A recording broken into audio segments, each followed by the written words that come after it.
Huge announcement. Episode 1 of Keith Plays a Porn Game is out this Saturday on Second Try TV. It's an exclusive tripod experience. By the way, stick around for a little sneak peek at the end of the episode. It's a porn game, and we play it.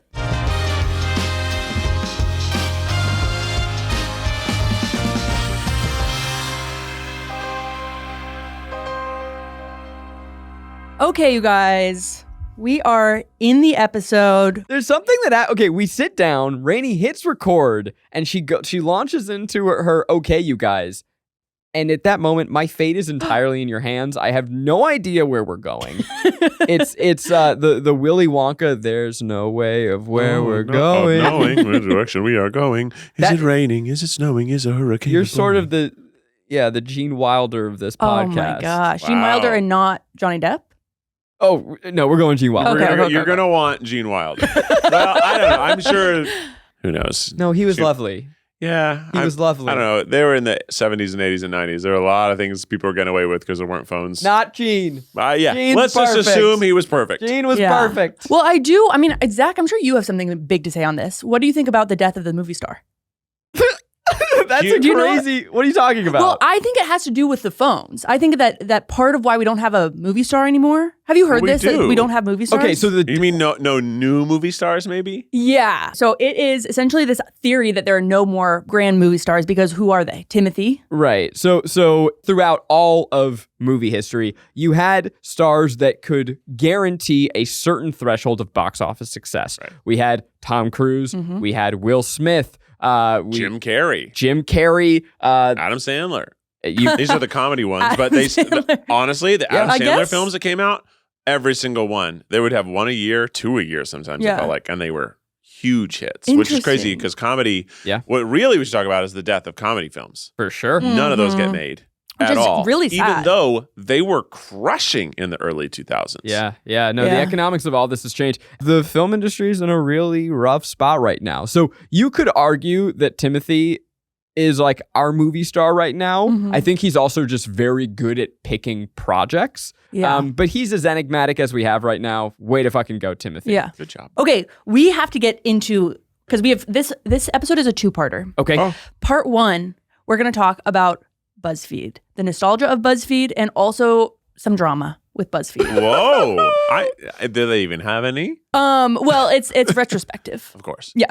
And then the second part is I've got some Tinder matches for you guys. Oh my gosh. Now talk about it, something that's going to keep people the whole 60 minutes. I mean, come on. The opportunity to hear some tea and then a little bit of excuse me. Hello. Hi, I'm Ash with you. Previously on the Tripod, the Try Guys made a joint Tinder account, and today we're going to check out some of our matches. Yes, perfect. Yeah, did I do that? That It was really good. Well, I want to just then sort of center ourselves with some Gary Vee quotes before we begin. Okay, yeah. Thank you, Rainie. I can't wait to be inspired. So the first one that really just shocked me. I'm Gary Vee and I day trade attention. What does this have to do with BuzzFeed? No. Hold on. I day trade attention. It's going to come back. What's that mean? It's all about, well, this is what I'm fascinated by, is he is day trading. Aren't we all? Yeah. Aren't you day trading attention as well? It's an attention economy. Yeah. But wait, how am I investing attention and getting I think the longer you think about that doesn't make sense. It doesn't make any sense. Like, what does he mean? Like, am I giving you attention and then you're going to give me more attention back? I think it's like he's like taking a video, he's making it into a podcast. And so he's just like taking your attention and then he's getting more attention from your attention. Keith. Okay, I could see that, yes, he is making content, he's putting his attention into something, but that's actually long-term stock growth. Not day trading. I don't think I know enough about Keith, don't question the V, okay? How many NFT conventions have you started? Not enough. Yeah. Not freaking enough. Yeah, so don't question the V. Don't question the V. And then this one is sort of a transition. The reason we love our parents is because they loved us first. Every single company should take this advice. The reason we love our parents is because they loved us first? I mean, that's true. For some people, not always. Right. But if you love your parents, that probably is why. If you don't love your parents, probably because they didn't love you first. You love your parents. It's a biological imperative because you seek people to take care of you. But is that love or just because like, what is love? Baby, right? don't hurt me. But like, is love a real thing, or is it just a word that we use to describe a bunch of innate things that lead ultimately to reproduction and safety? Well, in that case, I don't love my parents because I'm not trying to reproduce. Exactly. Well, that's what you get, safety, I guess. Oh, okay, Yeah. safety. So like, I guess either or. Right. Safety, comfort, reproduction. Yeah. But we're going to talk about some companies today. And we're going to talk about BuzzFeed. And also, I'm curious about how you guys took BuzzFeed, what you learned at BuzzFeed, your experience there, and then now you have this digital media company.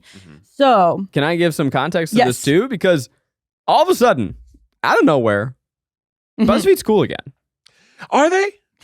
Well, maybe to a certain subsect. There's nostalgia's back. I haven't seen the nostalgia post that I've heard people talking about. It's come across Have you seen it? I've seen them, Okay. and it's surprising to me because I think /hope that we were not part of this discussion, but there I think was a consensus for a while that the BuzzFeed era of hopium was cringe. Right? That the quizzes people looked back on and went, oh, that was cringe. That like even the like yes we can attitude of millennialism, BuzzFeed and millennialism are almost one and the same. Oh, They are, yeah. That culture hand in hand skipping through a field. And so I think for a long time Gen Z looked at that as that is cringe. Something seemingly has entered the water. Something has turned, and as of the last couple months I have seen Gen Z yearning for millennial. I know why. Go ahead. You got it? Gen Z is older and they're miserable too. Yeah. And then they realized, making fun of the miserable people wasn't the right choice. Because they were victims of the previous generation just as we still are victims of that same previous generation. Yeah. That we aren't actually doing any harm toward them. Right. Because we literally don't have the means to do it.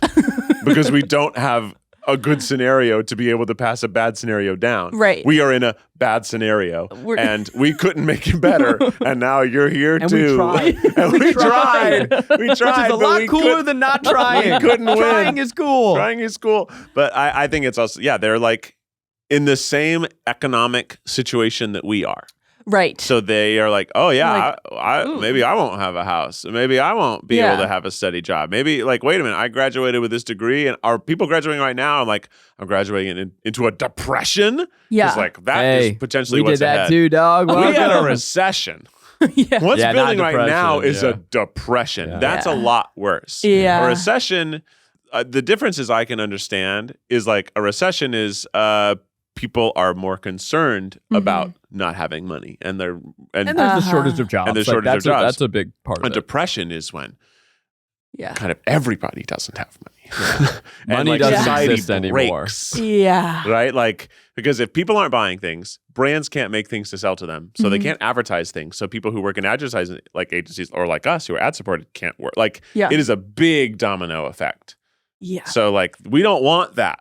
Yeah. But Yeah. Hey, Donald's if we isolate ourselves off of our allies across the world, that's Right. what's going to happen. Yeah. But going back to the Gen Z versus millennial of it all, I do think you don't also want to talk about tariffs for the next hour? Maybe. I don't know You don't if want that's us what to they get come from. increasingly We're talking about upset BuzzFeed, I about this definitely was thing like, we can't control. This is stressing me out. Oligarchy. But so I have another theory about why there's nostalgia. Yeah. So theory one is that the world sucks, which I think is the correct theory. Mhm. Yeah. Theory two is that people who were middle schoolers are now in their early 20s.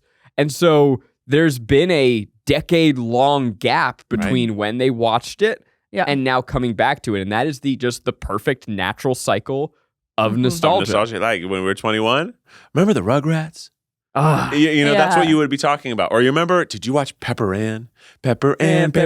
Like, we just get excited about this stuff from when you were 8 to 12, I think. Yeah, when the world was safe. Well, because also 8 to 12, you are post-baby child. You understand how things work. And pre-hormonal, like, insanity. Yeah. So you're, like, in this golden age. That is the most formative time of your life. Yeah. And hey, if we were part of that, I feel very blessed and lucky to have been part of it. Yeah. We were just in New York, and then Florida, and then back to New York for me. And it was the most that I've been stopped on the subway maybe ever. Oh, It was almost exclusively people who do not currently watch us. And so it was all like, I was obsessed with you in middle school. And it was like, Thank you. I'm like, I used to watch you all the time when I was little. When you were little? What do you mean little? But so that is I think that is part of it is like, we were a core, BuzzFeed as a whole. Yeah. And the Try Guys as part of that was a core memory for, I think, a lot of people who are now in their early 20s. And those are the people who are out about doing things and are the most vocal on social media. Yeah. The Try Guys started 8 months into our time with BuzzFeed. Right. Oh, wow. So and as BuzzFeed Video was still ramping up a lot, so we are very, very tied to like people thinking that like, it was BuzzFeed and Try Guys are like the exact same age in the video space. Right. And we were in the videos that were just other videos for 8 months up until we made a sub brand. And then if you happen to watch those videos after you created the sub brand of Try Guys, you would think, oh, that's a Try Guy. Yeah. So even if you saw it in November, our first video was in September, and you saw a video that was posted in March that same year, you would be like, oh, one of the Try Guys is in this taste test eating Indian snacks. Yeah, sure. You wouldn't think that that's just that BuzzFeeder anymore. You now have a different designation for that name. Right. So like we are very interlinked with people's memory of all the BuzzFeed video as a whole. Our histories are intertwined for all of time. It's really interesting how quickly, I feel like in that era, 8 months though was like so much could happen because I was watching some compilation of why I left BuzzFeed videos. And Those are fun. They're fun. They were great when those hit. Go on. They're just like spicy. But it was like one guy was like, and I was grinding for 4 months, 5 months, and I was like, that isn't that long. And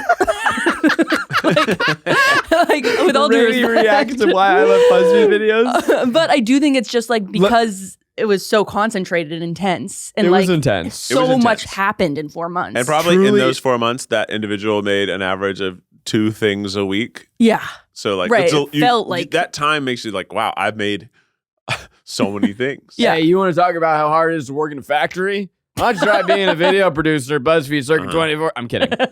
I made 32 things and I participated in 90 to 100 things in those 4 months. So it would feel like a large part of your life. Yeah. I when those Why I Left BuzzFeed videos hit, when we were working there, like when a new one dropped, it was awesome. It was a crazy moment. Because like you would watch some and you would be like, way to fucking go, stick it to the man. And then you'd watch some others and you'd be like, that's not fucking true. Like, there were some that dropped. I'm like, no, you just weren't good. Like, what are you complaining about? You're just bad at your job. Yeah, it's just like jobs are hard. Yeah. Sometimes and you weren't good at it. Sometimes you leave BuzzFeed because jobs like not everybody can do everything, and that's okay. Yeah. So you guys were there? Was the management like when a new one dropped? Were management like fuck? No, because our managers were basically just older video producers, but the real like C-suite people, we didn't interface with them. So I have no idea what they thought. Yeah. Okay, let's do an official ranking of Why I Left BuzzFeed videos. Number 1 has got to be Sophia's because she started the trend. I think it is like the most also valid of like she was needed to grow a burgeoning career. She, there's a reason that she's as successful as she is today. Number 2, Chris Reinecker. That's where I was going. Chris Reinecker, because Chris Reinecker made a short film. Instead of just a Why I Left BuzzFeed video. Yeah. And he did it to launch a project that he committed to making that project for the several months that he like financially could, basically. Yeah. It's a really cool video, really sharp. It's like so his tone. Yeah. And also the video series he made in the months after that were great, but they just weren't what was optimized to succeed on YouTube at that time, unfortunately. But the content, they're brilliant. Incredible. Yeah. But not algorithmically tiered. Which is one of the best short run post BuzzFeed. Oh yeah, I mean, like I was really excited to watch everything he made. It. Honestly, it was like if you took just the scripted element of Candid Competition, that's the tone of those episodes. Oh my god! But with like more ambitious cinematography. Yeah, because it was like there was this network. Yeah. It was actually very similar to your story. Yeah, you're right. Maybe we stole it. Maybe we stole it. Unknowingly, we subconsciously stole it. I have an interesting thought just now, which is, so you were talking about, it's this really good project, but it wasn't made for the algorithm. And I feel like, let's say 20 years ago, it'd be like, it's this really good project, but like the C-suite just didn't like it. Like, is the algorithm now becoming... Oh, for sure. Yeah. And there are really great movies that weren't advertised correctly. Right. Or like, when I was talking about mid-budget movies that don't exist anymore, one of the big ones that was like, oh, we can't do these anymore was Scott Pilgrim vs. the World. It was a $60 million movie that was a box office bomb. So good. That movie's incredible. It was a bomb? Incredible. It's one of my favorite movies. Yeah. It's like in my top fun. 5. I would, if someone's like, do you want to watch this? Yes. Yeah. Yes, I love Michael Cera. Yeah. Everything he does. Especially that era. Yeah. The era of Cera. You should check him out. He's in the new Wes Anderson movie, The Trailer Dropped. So he's doing a little goofy accent. I'm so excited. Sure. I mean, it's in general stupid to talk about like what a movie made and then conflate that to its artistic merits because like who gives a shit? Art gets made. That's what matters. But there's a lot of things that like, it just... Either it had too big a budget for what it could be marketed to be. That's probably what Mickey 17, the Robert Pattinson, Bong Joon-ho movie. Like, probably never... I'm glad it had as big a budget. Give Bong Joon-ho all the money he wants. Yeah. There are other movies that weren't marketed correctly or came out on the day of blank. We did a Guilty Pleasures episode about Mariah Carey's album that came out on 9/11. Yeah, that's probably not going to do super well, right? Right. So things just happen. Yeah. There are also movies that then like just take time, like Big Lebowski. Oh. Huge flop when that came out. Really? Critics hated it. Huh. Sometimes people just aren't ready for it. Mm-hmm. Kind of a cool podcast of like they weren't ready and just looking at the things that like didn't hit and then hit later. There's so many movies that is a victim of. They can be like, wow, this movie people didn't like. It's so good. There are albums that are like that too. I made a reference to it, but I watched the Timothée Chalamet Bob Dylan movie, which was fine. But part of it is him being at the Newport Folk Festival and going electric, and people lost their fucking minds. Oh wow! Because was he the first to do it? No, but he was a folk icon. And so now he's I see. electric with this band, and people went crazy. They supposedly booed, and like it was too loud, and they just were like, ah! But then Highway 61 Revisited comes out and is now heralded as, and was then, as one of the most formative rock albums of all time. See, I feel like this is my problem where like if I were booed, I just would be like, okay, I guess I'll stop doing that. But it's like you should not stop doing that. He played like a Rolling Stone live for the first time, and people booed and lost their fucking mind. That's crazy. Wow. Oh my gosh. Wow. But okay, so did you guys ever as employees, because you're now obviously CEOs, and you were CEOs pretty young, I feel like you guys didn't have a lot of time as an employee. I guess, yeah. Well, we didn't have a lot of time as like an employee there, but like I did like shit jobs before BuzzFeed. Like I cut my teeth. I almost didn't have to pay taxes. I was making such little money. Like the threshold was like $18,000. I think I like made $18,100. So like I had to pay taxes. But if I had made a little less money, I wouldn't have had to, which is insane. How old were you when you started at BuzzFeed? I started at BuzzFeed at 26 or 27. Yeah, that's what I thought. And I think I was 25. Yeah, I must have been 26. I had a little easier ride than Keith getting leading up to BuzzFeed. But I mean, like we were employees, and then because we were actually like hourly employees, because it was like a contract when you first start. When you're an intern or fellow, you're not a salary job. It's like it was a 3-month contract. Yeah. And then we got hired on as junior producers, but I think it was only a year and a half before we were like development partners. Like, so that was a very fast, like we went from junior producer to development partner pretty rapidly, I would say. And development partner, they didn't know what they were doing. And it was and not at their fault, is like nobody knew how to expertly make shows on the internet yet. So they're like, well, these guys are making good videos. The Try Guys are clearly making a show. Some other people are capable of making shows. Let's give them this title and see what they come up with. Oh, I see. They weren't outfitted, or they didn't intend to be a talent management. Right. Like they didn't they didn't intend to create talent. Yeah. And so then when that happened, I think they were ill suited to handle it. But just thinking of the people they had that were there to like manage talent and how bad they were. This show is sponsored by BetterHelp. Therapy can feel like a big investment. You know, it's how do I focus all this energy on improving myself? Where am I going to find the time? Can I even afford doing it? And I understand that it's hard to find times to focus on your mental health, but it really is just as important as your physical health. Traditional in-person therapy can cost anywhere from $100 to $250 per session, which adds up fast. But with BetterHelp Online Therapy, you can save on average up to 50% per session. With BetterHelp, you pay a flat fee for weekly sessions, saving you big on cost and on time, and therapy should feel accessible, not like a luxury. Life is always stressful. I definitely have found the tools through therapy to help me navigate problems as they come. Obviously, sometimes things are small, sometimes things are big. Just going to therapy regularly can really help you navigate the stresses as they come. And with over 30,000 therapists, BetterHelp is the world's largest online therapy platform, having served over 5 million people globally. It's convenient too. You can join a session with a click of a button, helping to fit therapy into your busy life. Your well-being is worth it. Visit BetterHelp.com/tripod to get 10% off your first month. That's BetterHelp, HELP.com/tripod. Like, who is this person? They're terrible at this job. Did they do anything specific? Like, no, not naming names. They did. I feel like they did nothing. Oh. We're like, you come to them with an issue and they'd be like, interesting. And they'd be like, I don't really know how to handle that. I'm like, okay. Moving on. Yeah, I mean, speaking of, were you ever in a meeting with your boss and they were like, you need to go this direction or make this edit, and you were like, I really don't want to do that? Oh, yeah, Rainie. Yeah. Oh, yes. Almost exclusively. We were given you can do this or you can start having jobs conversation. Several times. Times. There was one specifically where they were, and we was like, okay, fire me then.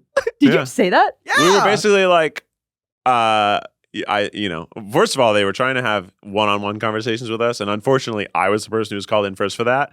And we this was when we were being made producing part or whatever. It was right before. Program. We weren't yet, but there was a standoff happening because they had done this stupid contract that I was refusing to sign, that they had tricked, I feel like tricked the entire company into signing because they put it into office moving paperwork. Like, we were moving offices and there's like, oh, you got to sign a new thing for the parking. Gosh. You got to sign a new thing. You have to sign a new thing. Oh, and also we have a new image release waiver because we're in a new place.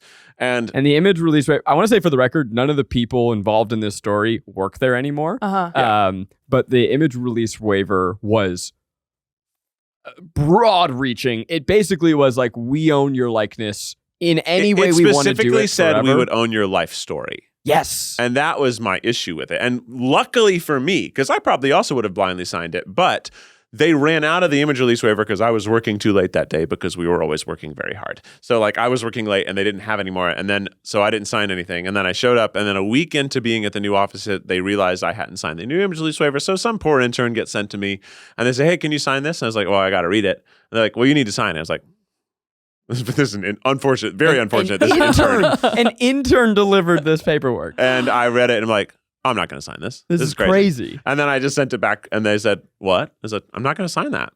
Did you sign it? No, none of us did because we read it because we're not fucking idiots. And because we were all working late. And I see. Okay. And then I sent an email to the staff saying, did any of you guys sign this thing? It's crazy. I just sent an email to the whole office to be like, don't sign this.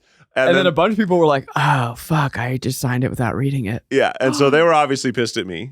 And then they were like, well, if you don't sign that, you can't be in videos. And I was like, well, if I can't be in videos, I'm a development partner. I can't make videos. There was also something. So it was a contract. It was a talent contract. Yeah. And we asked our manager at the time about it. And we're like, this seems kind of crazy. And he was like, okay, well, you should get an entertainment lawyer. And we're like, okay, cool. Okay. Great. Thank you. So we did. Oh. Whatever. And then when we got a lawyer, the lawyer was like, no. The company was livid that we dared again, to bring specifically a person who is no longer there. Yeah. And the people underneath that person. Yeah. But it was like, and so I don't know if I can tell this story, but fuck it, whatever. I feel like we've told it before. We had a meeting with somebody. Mm-hmm. I'm not going to say their position, but they brought us into a room and they were like, hey guys, so I heard that you are getting a lawyer to look over this. I'm like, yeah, and that's what we were told to do. He's like, cool, I think that's a good idea. And then he looks kind of left, right, and he goes, off the record, if you do this, a storm is coming. He literally said, a storm is coming. And we were like, insane. We were like, what does that mean? What do you mean by that? And he was like, can't say anything more. I'm like, storms of So ruin. we were sort of like penalized for about 6 to 8 months, I think, before they fully got over it. We were in this kind of really like not good relationship with them, but that we were on this contract, and if they were to terminate the contract, they'd still have to pay us for the time that we would have been there. Oh. And also they didn't want. This is like the height of the Try Guys They had success. already started like. There were other things like there were a couple people who got laid off because they were like in the background of a music video, and they should not have been fired for this. Yeah, there were people who did a web series on a weekend and were let go for that. And then there was somebody what like, the fuck, so man? that happened, and then they sent an email like, "Hey guys, if anyone else is working on anything else, why don't you come and tell us you're doing that? You're not going to get penalized for this, but we want to know because you shouldn't be working on other stuff outside your contract." But they literally said, "You will not get in trouble. Just please, if you report to us honestly, we will not get you in trouble." Somebody reported honestly that they were doing freelance research for another company. They were fired. Yeah. Oh my god. Yeah. So, very cutthroat, scary times. And that was what was sort of, I think, was the reason that other people started making wireless BuzzFeed is one, they wanted to get that's some why of we're telling the story. the juicy tea, but also that they were mad. They were pissed. And can I full circle, by the way, this story? So there was about 2 to 3 weeks where we did not sign the talent release before like we got them to agree to some changes, whatever. And during that 2 to 3 weeks, it's like, okay, well, I can't do my job. Right. So what am I going to do? What did you do? And so during that 2 to 3 weeks, Keith and I came up with, I think he pitched to me, Drunk Girls Get Surprised with Puppies. Yeah. I made that video. But I said, I won't make it because I'm not making anything for the company right now. Because I was like, they're mad at me, like, fire me.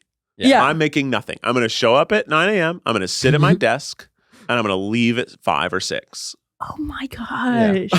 I made you did that for a few weeks. Yes. Yeah, for about 2 to 3 weeks. I made this one video because I was like, I'm bored. I want to do something. Yeah. And that turned into a fucking smash hit. And now fast forward. And you're like, that is the Celebrities Play with Puppies interview format that BuzzFeed makes. Yes. So that was like, that directly led to the celeb team being like, oh, we would like to do that. Can we? I'm like, go nuts. And so that is now their like one their of their flagship thing. Yeah, but the funny side story of that is I think the original pitch was girls get surprised by bats. Right. You wanted to do bats and box of birds. That's people to open a box and for bats to fly out. And then I said, "Oh, we can't do that, but maybe just do drunk girls get surprised with puppies or kittens or something." And so they did. And then when it hit, I was like, "We gotta do bats." I still think that's a really funny idea. To be drunk and then all of a sudden there's a bunch of bats would be like. I don't mean to further the well of tea. Yeah. Let's go. Because this was supposed to be sort of a retrospective on why people are having BuzzFeed nostalgia. Yeah. Whatever. So we scratched open some old wounds. Now let's heal some wounds. Okay. Rainie, do you know that Keith and I, about 2 weeks ago, went to BuzzFeed? What? Yeah, we gave a sort of an inspirational talk to their video department. So they have a new team, new leadership, and it's a guy we know from a few years back, really nice guy. And so part of it was like, cool, you've got new people in who are a lot nicer. And then part of it, Keith and I were like, well, what the hell's going on? We got to see what's going on. We got to see, infiltrate the space. Yeah. They were having a good lunch. They were having a good lunch. They were having a good lunch. Did they get catering? Yeah. Yeah. Right. They always did, but and I think they don't have it every day. But but it was just funny that we happened to be there on the lunch day, and I had missed lunch, so I had some of the lunch, and it was pretty good. Nothing like a free. It was really surreal being there. Yeah, but it's beautiful. It's they've got great stages.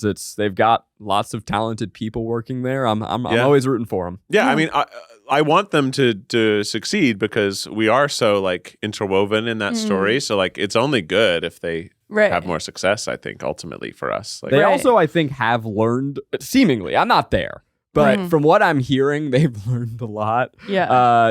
There's a lot of trial by fire of what to do and what not to do, and so there seems to be a really intentional focus now on not repeating the mistakes from the past. Yeah. Well, they're kind of, I mean, they were on the cutting edge of like digital media. So they're in the wild west of the internet. Like there was no rules. And so now it's like getting a little bit more organized. But this is actually a good segue to the next question, which is there anything that you wanted to make sure you didn't replicate in BuzzFeed? Obviously a lot of this stuff. Yeah, there were a lot of things. So you're saying specifically when we started our own company. I mean, a big thing for us is not being restrictive when it comes to talent. Like, we have so many unbelievably talented people who work with us, who are kind enough to lend us our talents. And I want to always look at it like that of like, you are doing us a favor every time you allow us to pay you to show up. Yeah. And I want to make it so that you love working with us and want to keep coming back, not because you're restricted and can't do anything else. And so then also ensuring that the people that we work with like can have thriving careers outside of us. The bigger they are without us, the better we look. That's a big talent thing. I agree with that. Yeah. We're also just built different. Built different. BuzzFeed was a bunch of wild creatives making different things. It's like just a bunch of noise, and from the noise, patterns emerge. Right. And then something is built. It's almost more like an ant colony. Like you just send everything out. Really cool ants, though. Really cool ants. Whereas we are, for better or for worse, we're more centered around like a more of a streamlined. We're a little bit more of a show production studio that still makes one-off YouTube formats, but like literally at the time, that was like, okay, there are literally 60 people making completely different things. In this big room. Yeah, that's intense. The energy in there is awesome. Yeah. Because like you would walk by people's computers and you would walk by 10 computers, you'd see 10 completely different things. You'd be people making videos entirely with motion graphics, people making a taste test, people making a scripted thing. Then you walk by like somebody making like, oh my God, that's the most beautifully shot grilled cheese sandwich I've ever seen in my life. Like you'd be like, I did not know you could make a grilled cheese sandwich look like that. And then you'd walk to someone else and they were like working on the ugliest looking like quickly they clearly shot this in 20 minutes outside and they didn't use a filter to make the shot totally blown out. So like this looks terrible. But it still might actually work. So it was like whatever, they shot that terribly because also people were learning as they were going. Like I myself did not really know much about cameras. I would still say I don't. But like the things that I learned there were things that like I had not known before. Oh yeah. So like that, we sometimes say that it was like we were being paid to go to grad school. Right, whip and ride kind of. But it was also like hard grad school. It was real grad school. You were working, and it's not built for everyone. And like when I think about the success we had, it also came at an unsustainable rate. Right. I was regularly working till 2 a.m. all the time. That was like my normal schedule. Was get in at 10, kind of fuck around until 4 o'clock because I was a zombie from the night before, and also I had gastrointestinal issues that were like fucking and undiagnosed autoimmune disease. Many factors here, and then from like 6 p.m. to 2 a.m. I was plugged in, and I would crush. When no one was there, and then there was like the one or two other people that would be late with me, and we kind of had this like, hey.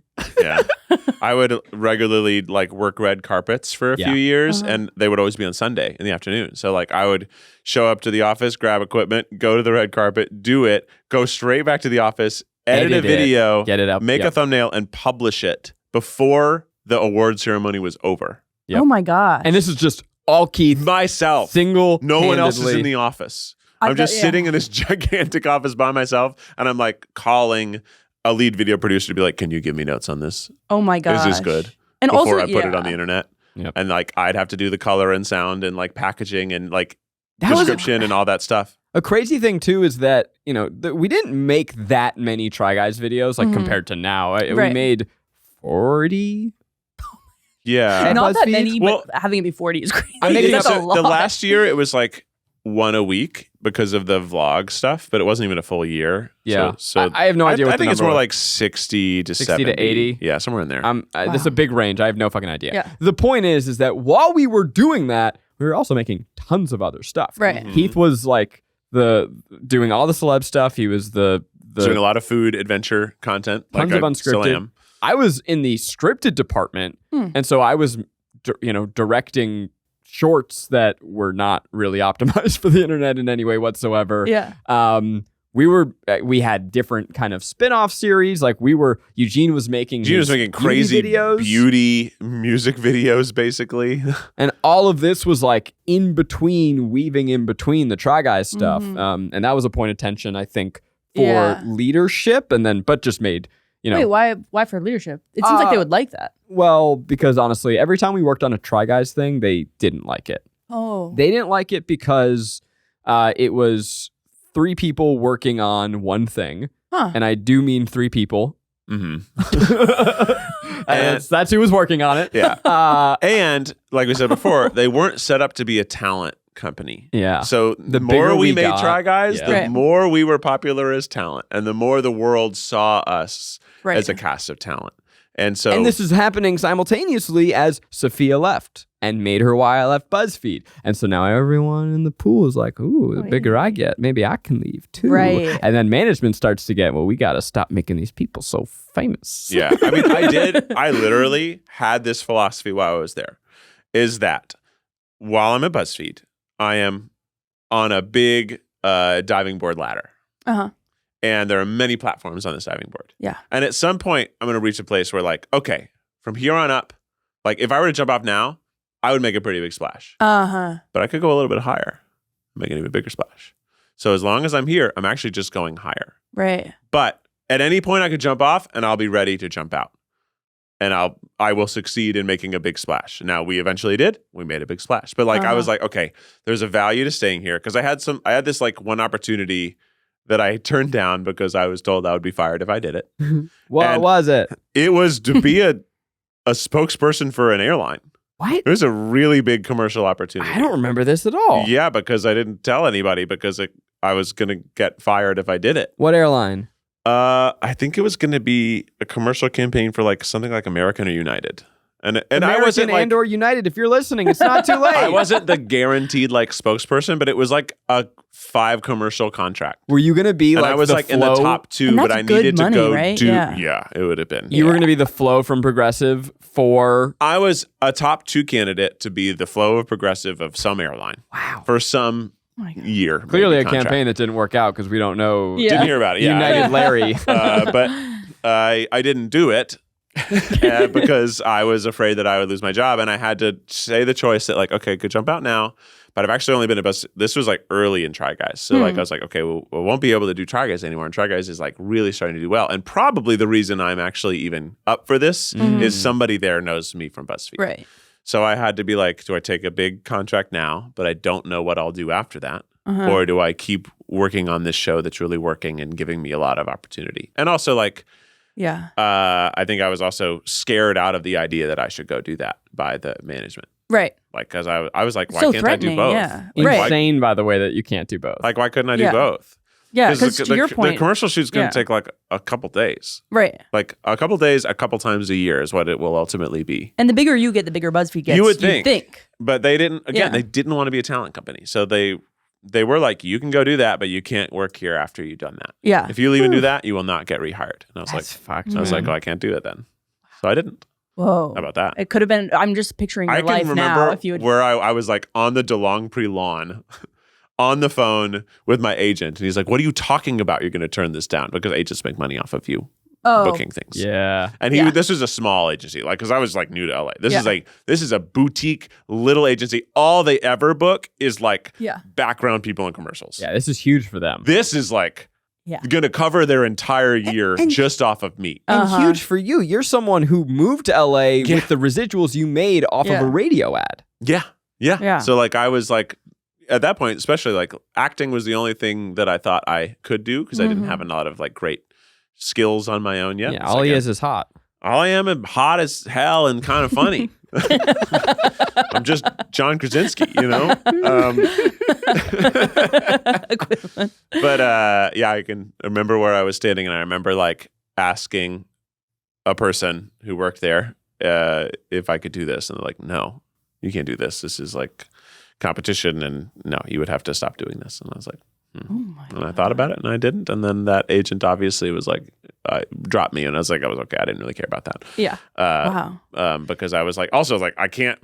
You should drop me because I clearly can't do work that you book. Yeah. Because we just maybe book something huge, and I'm turning it down, which is unheard of. Right. Like. Yeah. Dumbfounded. Yeah. Yeah. It's crazy that you made that choice. I'm grateful that you did. Yeah. But that's a hard choice to make at that point. Yeah. I don't know that I would have done the same. Really? Yeah. I don't know. It just seemed like it's just things an were going impossible so well decision. And also, when I did that and I didn't, is when I started getting good treatment from upper management before you did. Remember when they were like... Okay, so that helps me understand time-wise. Okay, that makes a little more sense. Remember there was a point where they gave me a raise and they didn't give Zach one, and it didn't really make any sense because we were like doing the same amount of work. Yeah. And they were kind of like, for some reason, Zach was on some imaginary shit list, and none of us could determine why. Yeah. This is way before the contract fights. But me doing that choice, I guess, showed some sort of loyalty. So like they invested in me slightly more. Which that lasted all of 3 months. Yeah. Before they were like, fuck this guy again. Because your time there was always like, am I in good standing or am I in bad standing? And it was, you just never knew where you were. Right. If any airlines are listening right now, you can make Kwesi the face of your airline. You can do it. And we will be happy. Travel with Kwesi. There you go. Travel with Kwesi. It actually makes sense. He butt dialed me from, where is he right now? Is he in Morocco? Morocco, maybe? Yeah. Oh, yeah. He butt dialed me. It was FaceTime audio. So I was listening to his vacation. That's fun. And I listened for about 2 minutes, and then I realized, it's FaceTime. I'm probably draining his Wi-Fi while he's overseas. But he seemed like he was having a good time. I bet he was. It's crazy. I was in a taxi, and I was like, I got nothing to do. I'll listen to Kwesi. I'll spy. Having a good time. So last question, is there anything that you didn't like about BuzzFeed at the time that you're now, as like CEOs, being like, okay, I understand why they had to do it like that? Oh, interesting. Now that we're the man. Yeah. Mm-hmm. I'm sure there are things. I'm sure there's absolutely things. Like I have a better understanding of like, they have investors. Like we would always see these things like Universal poured $250 million into BuzzFeed. So like they have a different financial situation, but like we have to think about where things are making money and how to afford what we're doing. Right. And that affects your decisions on what you're making. There were things that... So I understand maybe now better some of the decisions they made on their like quarter objectives or why they would like reorganize like what's it called when you reorganize staff? Reorg. Company reorg. They call it a reorg. They don't call it reorganize for some reason. It's a reorg. Yeah, reorg. But like you just change the pockets of people working together to make something different. Huh. And they did that. Wait. All the time. Oh, interesting. Just to get fresh blood. Why would you do that? Because they were like, sometimes it's like Facebook gave us a contract to make videos exclusively. We need to move producers around to make who will do that well. Oh, so I we need see. to take them off an agenda they did have and put them on this agenda because we have a new contract and we can make money there. So like people were shifted like crazy, and also sometimes people were let go or they didn't hire people that you thought were like the most talented in the fellowship class. You're like, why didn't you hire that person? Like the thing that they're good at, we have no way to make money off of right now. So like I understand that better now, but I'd be like, who cares? They're great at what they're doing. Figure out a way to make money off of them. Yeah. But they weren't even saying it like that. It's like, oh, his skills don't match up with what we're doing here. Right. I mean, even the Try Guys, right? So they were upset with having so many employees towards one thing. I had no, and I still don't have any visibility as to what money those videos made. I don't know how many of them got demonetized. Yeah. Because like they might have made no money. They might have made no money. They might have been right. And so then having multiple producers working on one project, like, it probably didn't. I could totally imagine a world in which it didn't pay for itself at the time. Right. And I think like we have proven in the years since that you could monetize it correctly and build something off of it. But you know, But maybe that wasn't what their agenda was. Right. Their agenda was probably, if I got given $250 million from Universal, probably their objective is to make some movies. Right. Well, the Try Guys doesn't clearly draw a straight line to a film to me. But somebody like Quinta making a web series like called Broke, where it's a like sitcom, is like that is actually more aligned with the opportunity that Universal's backing might provide. Right. Or a scripted department that was led by like some scripted execs that they had pulled from other places around LA could make sense toward that. And that unlocks dollars from traditional media, which at that time especially, and still to this day, traditional media just has way better monetization because people are still afraid of new media, quote unquote. And then sometimes like there was a time where like Snapchat had started. Snapchat gave BuzzFeed a certain guarantee contract. Suddenly there was an 8-person short form team. Almost, it felt like overnight. And they pulled some people from traditional and they hired some people and like suddenly there was a new department. Like you walked in on Monday and there was a new set of offices and a new little studio area that like these people have. And they make stuff that's unlike any of the thing that I've seen anyone make here. Yeah. And sometimes gosh, see, it's it happens repurposing, so and sometimes it's totally fast. original. Yeah. Are you guys nostalgic for it? Yeah. In the same way that I'm nostalgic for college. Yes. Uh-huh. It was a really, really fun time. Really, really fun people. Yeah, I don't want to go back to college. I loved the fun times, but I don't want to write another essay. Uh-huh. And I don't want to pull another all-nighter on Yeah. something that I don't actually receive the immediate value for. Right. So yeah, I'm nostalgic for the fun. The fun, and we we were with all these young people in their 20s having a fucking great time, and then it'd be Friday, and then we'd all walk to a bar happy hour, and like you'd hang out, and you'd have like an old fashioned for $5, and you'd like mingle and talk, spill tea about the week, Yeah. and then you would go to West Hollywood and actually party together. Like it was like really fucking fun, Right. especially as like a late or mid 20-year-old. Mm-hmm. And like I said previously, I'd made $18,000 a year. Yeah. And I was at least making a salary. Yeah. And I was like, I have money to like go to a bar and Yeah. buy 2 drinks. I did not have that Right. before. Right. So like was that, fun. it was really, really fun. Yeah. Keith, I'm going to give you the Tinder.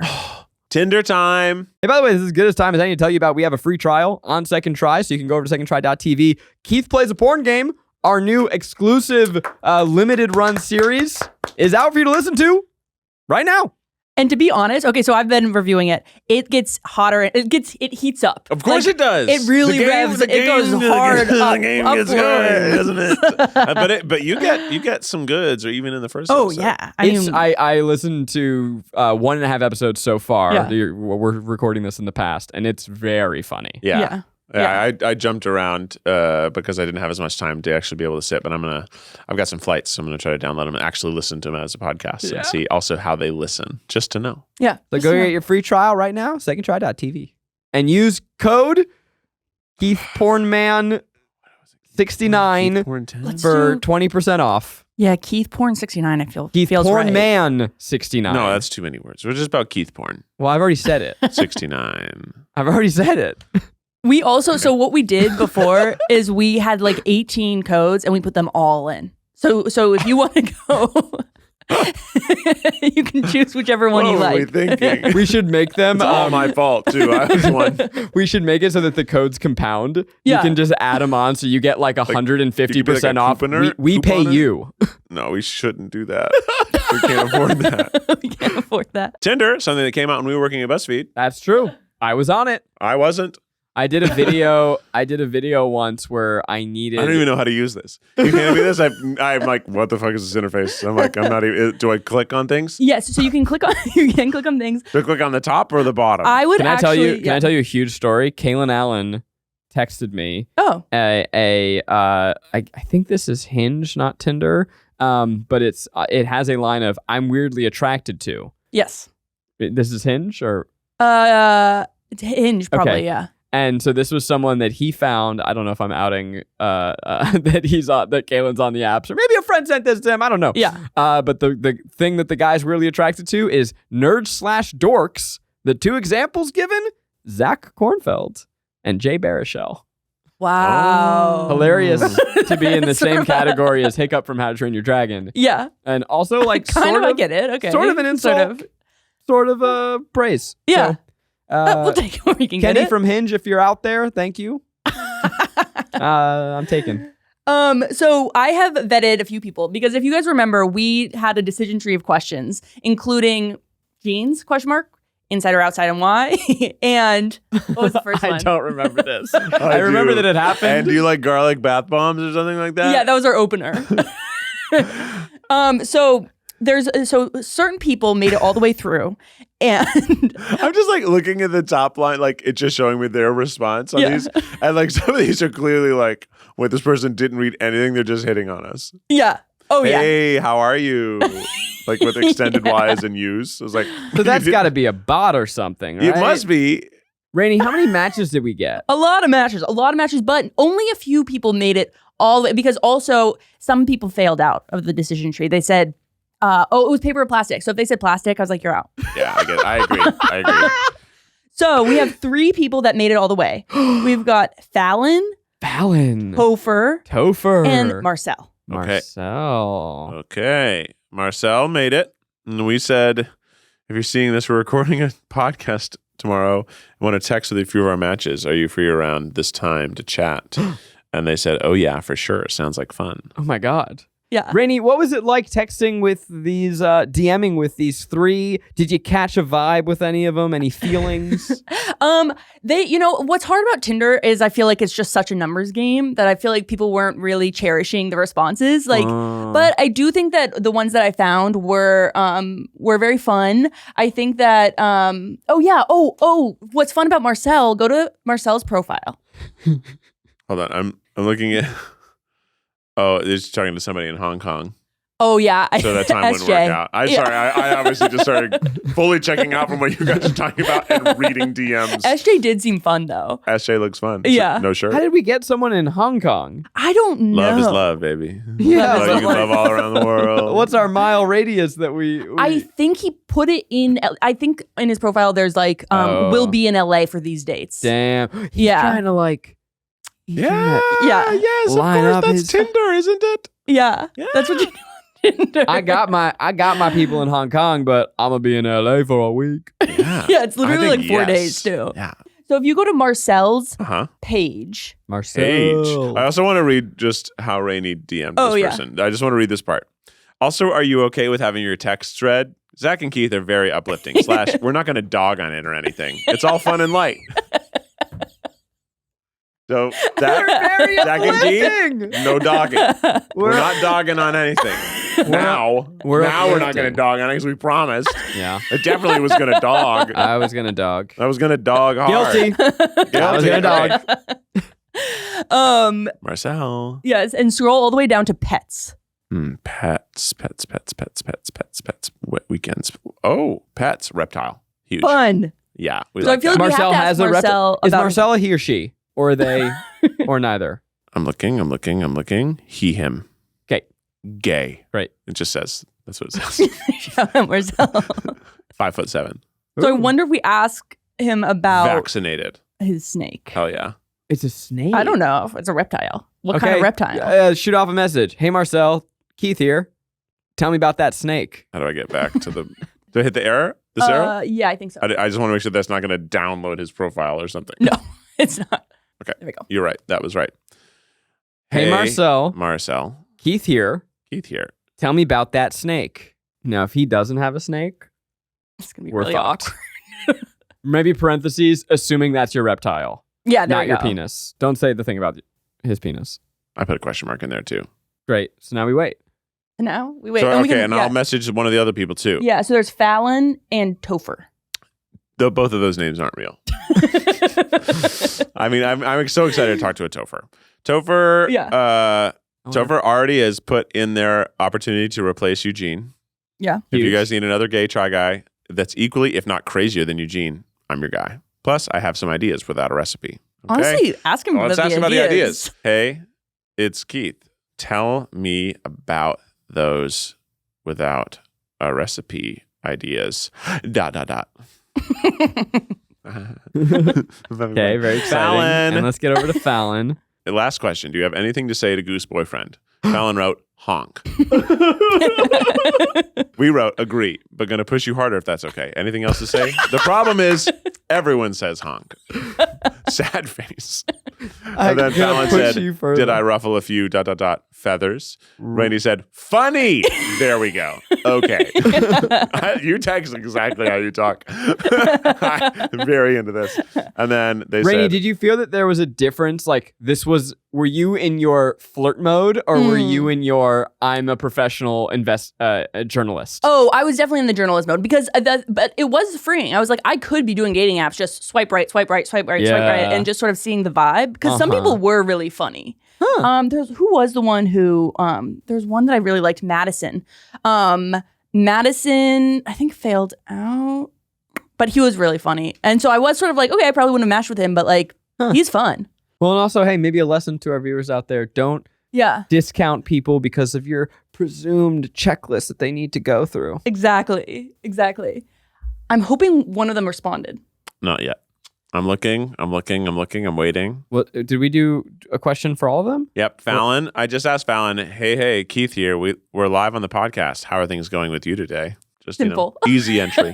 Will Fallon respond? Will Topher steal our All hearts? from Grace.